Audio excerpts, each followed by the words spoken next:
Love Horoscope 2020, magiging swerte ka ba sa pag-ibig? Kapag malapit na tayong tumawid sa threshold ng isang taon at patungo sa isang bagong taon, napupuno tayo ng anticipation at hope, isang pag-usisa tungkol sa hinaharap.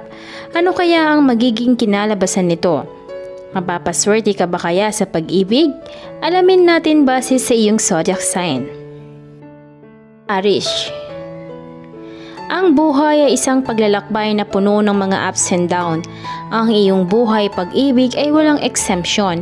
Gayunpaman, ang 2020 ay magpapakita ng isang maganda at kapanapanabik na paglalakbay. So far, ang iyong buhay pag-ibig ang concern. Sa mga taong naghahanap pa ng kanilang kapareha o soulmate, ang isang malapit na kaibigan o miyembro ng pamilya ay maaring gampanan ang role ng pagkonekta sa iyo sa isang espesyal na tao. Habang ang Hunyo ay maaring magpakita ng ilang mga pagiging komplikado, pero mayroon namang kapayapaan, pagkakaisa at katatagan sa iyong buhay pag-ibig habang ang taon ay umuunlad. Kung naghahanap ka ng pag-ibig, kailangan mong to take a leap of faith. Maaring ipakita sa iyo ng 2020 ang isang pagkakataon na isulat ang iyong sariling kwento ng pag-ibig. Ngunit ang tanong ay, handa ka na ba para dito?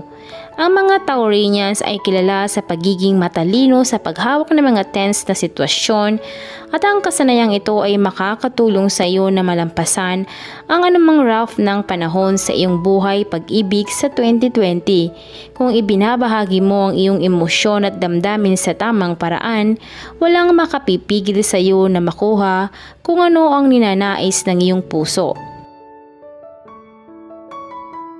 Gemini, ang lahat ay maayos. Yan dapat ang iyong motto sa 2020 kung sa palagay mo ay may banta ng maraming mga problema sa iyong buhay pag-ibig. Ang mga posisyon sa planeta ay maaring magpahiwatig ng ilang mga problema sa iyong paraiso at magkakaroon ng mga mahihirap na sandali sa iyong buhay na pag-ibig na magiging pakiramdam mo na parang ang lahat ay dumulas mula sa iyong mga kamay. Kailangan mong harapin ang ganitong mga tense na sitwasyon na may napakatahimik na pag-iisip at tandaan, palaging may ilaw sa dulo ng tunnel.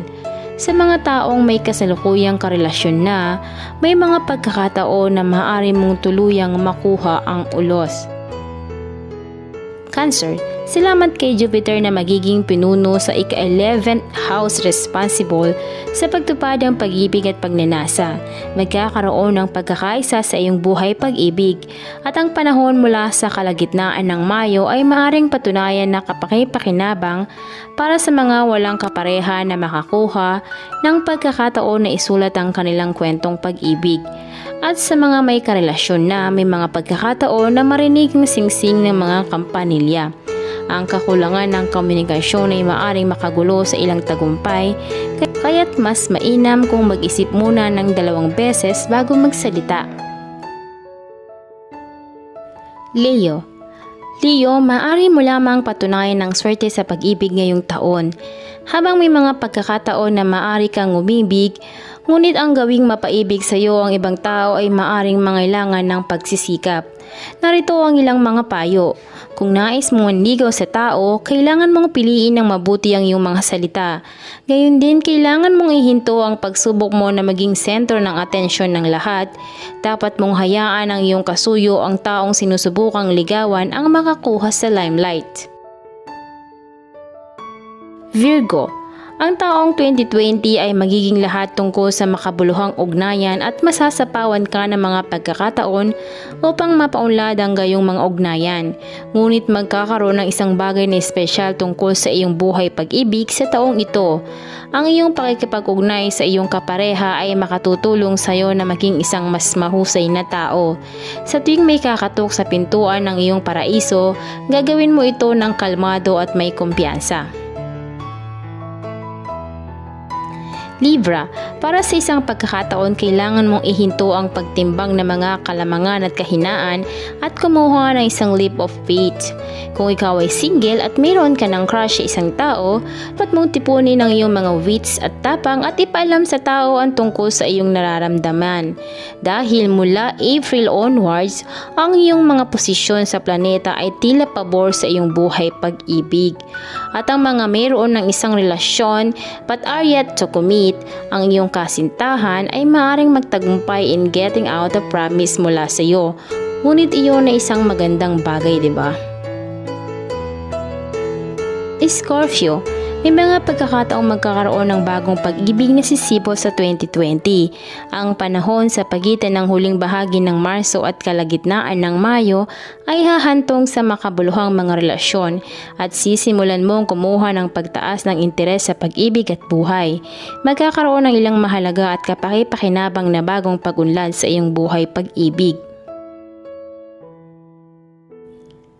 Sagittarius, ang taong 2020 ay maaring maging isang blessing in disguise para sa mga Sagittarians.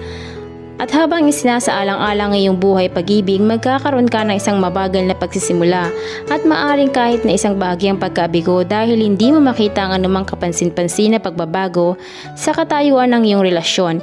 Hindi alintana kung ikaw ay nag-iisa o nakikipagtulungan. Gayunpaman mula April hanggang kalagitnaan ng May, magkakaroon ng pagbabago. Ngunit mahirap hulaan kung ang pagbabago ay para sa mabuti o para sa masama. Gayon din ang mga tao na sa isang relasyon ay maaring maharap sa ilang mga masasamang sitwasyon na magagawa nilang malampasan na may pagmamahal at suporta ng isang kapareha. Capricorn, matagal ka na bang naghahanap para sa isang malalim at makahulugang relasyon? Ito ang taon para sa iyo, aking kaibigan. Ang mga pagpapaunlad sa iyong buhay pag-ibig ay makakakuha lamang ng tulin hanggang sa katapusan ng taon. A piece of advice, maging mapagpasensya at don't jump sa conclusion kapag nakikipag-away ka sa iyong kapareha. Aquarius, ito ay isang taon na magkahalong bag para sa mga Aquarians.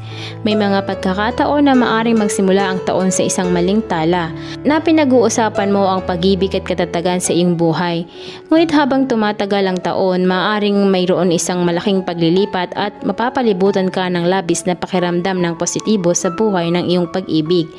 Ang panahon mula sa kalagitnaan ng Mayo hanggang huli ng Hunyo ay maaaring magtapon ng ilang mga hamon ngunit walang makakayanig sa iyong maligayang mundo. At ang panghuli ang Pisces. Ngayon ang huling zodiac sign ng bahay ay makakakita ng ilang mga kagiliw-giliw na araw sa hinaharap. Kung sakaling mayroon kang isang crush at naalala mo pa rin siya mula noon hanggang ngayon, ito ang taon kung saan maaring mag-cross muli ang iyong mga landas. Hindi ba romantiko ito? Habang ang taon ay magpapakita ng ilang mga kawili-wili at kapanapanabik na mga oras para sa mga walang kapareha, ang mga committed naman na ay magiging masaya na malaman ang kanilang bond ay lalago ng matatag at lalalim sa 2020.